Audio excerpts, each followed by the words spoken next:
দাদা বাবু কি দেখছো? তুমি খেতে উঠছো? টুকটুকে বড় হয়েছে, টুকটুকে বড় দাঁড়িয়ে খেতে দিয়েছি।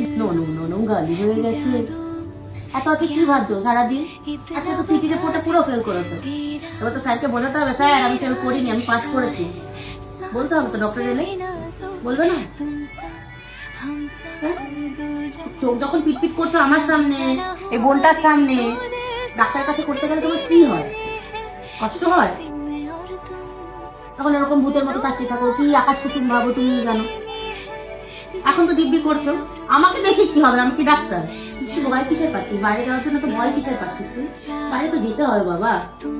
তুই ভয় পাচ্ছিস সেটা মানতে হবে আমাকে।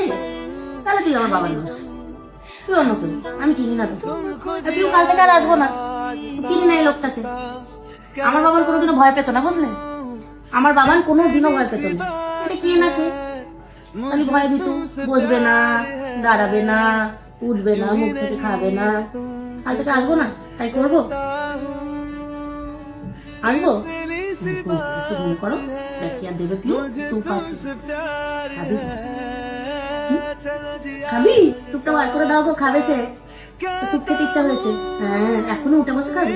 তুমি তো ঘাস সোজা করতে পারছো না, ঠিক করে বসছো না, খালি নেমে নেমে গড়িয়ে বেরিয়ে যাচ্ছে। কিরে ওই, তোমার কাশি হয়েছে? আর মুখ দেখাচ্ছিস তুই আমাকে দেখে? আমার কথা পাত্তাই দিলি না কোনো রকম।